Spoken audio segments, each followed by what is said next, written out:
Medinipur medical কলেজে ২০ স্যালাইনে মৃত্যুর জেরে এখনো পর্যন্ত স্বাস্থ্য দপ্তর ১৩ সদস্যের কমিটি গঠন করেছে এবং সেই ১৩ সদস্যের কমিটি আজকে হাসপাতালে গিয়েছিল, মেদিনীপুর মেডিকেলে গিয়েছিল এবং সেখানে তদন্ত করে, বৈঠক করে। একই সঙ্গে একজনের মৃত্যু, তার সঙ্গে আরো ৪ জন হাসপাতালে ভর্তি।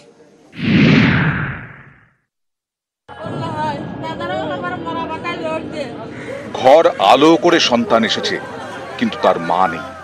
হাসপাতালেই মারা গেছেন প্রসূতি মামনি রুই দাস। অভিযোগ ২০ স্যালাইনের জেরে তার প্রাণ গেছে। মেদিনীপুরের এই ঘটনা ঘিরে জোর শোরগোল।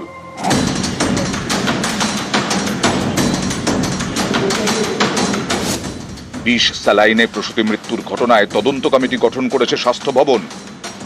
১৩ সদস্যের কমিটিতে স্বাস্থ্যকর্তা, চিকিৎসক এবং ড্রাগ ইন্সপেক্টররা আছেন।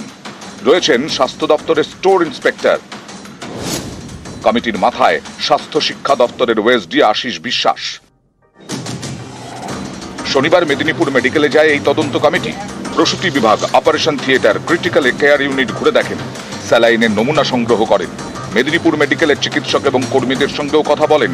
প্রসূতি মৃত্যুর ঘটনার কারণ খুঁজতে বৈঠকও করেন। মেদিনীপুর মেডিকেল কলেজের মিটিং হলে প্রায় ২ ঘন্টা ধরে চলে বৈঠক।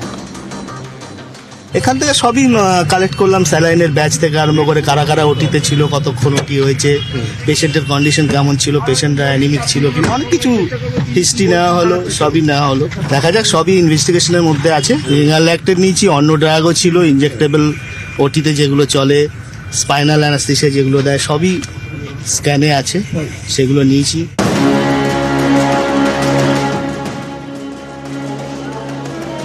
নিষিদ্ধ সংস্থার স্যালাইন ব্যবহার, ২০ স্যালাইনের পার্শ্ব প্রতিক্রিয়ায় মেদিনীপুর মেডিকেলের একাধিক প্রসূতি অসুস্থ হয়ে পড়েন। এদের মধ্যে মামনি রুই দাসের প্রাণ যায়। এখনো ৩ জন প্রসূতি ক্রিটিক্যাল কেয়ার ইউনিটে ভর্তি। এদের মধ্যে একজন রয়েছেন ভেন্টিলেশনে।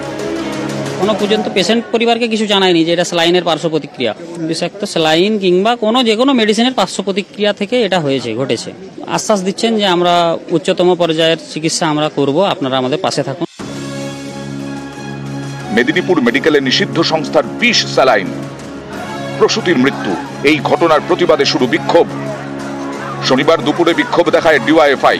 বাধা দিলে পুলিশের সঙ্গে শুরু হয় ধস্তাধস্তি।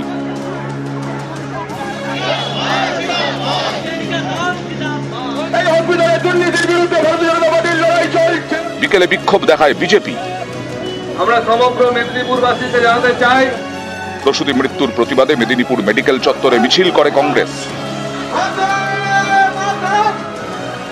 আদতে এই প্রসূতির মৃত্যু কিভাবে ঘটলো এবং এই যে রিঙ্গারল্যাক্টেড, এই ব্ল্যাক লিস্টেড কোম্পানির স্যালাইন আর কোন কোন জায়গায় ছড়িয়ে রয়েছে, যার জেরে অন্য কোনো পার্শ্ব প্রতিক্রিয়া হয়, অন্য রোগীর যাতে কোনো সমস্যা নয়, সেই বিষয়ে কিন্তু আগে থেকেই সাবধানতা অবলম্বন করছে স্বাস্থ্য দপ্তর। ক্যামেরায় অর্চন গোস্বামীর সঙ্গে শোভন দাস এবং রৌনক দত্ত চৌধুরীর রিপোর্ট, নিউজ 18 বাংলা, পশ্চিম মেদিনীপুর।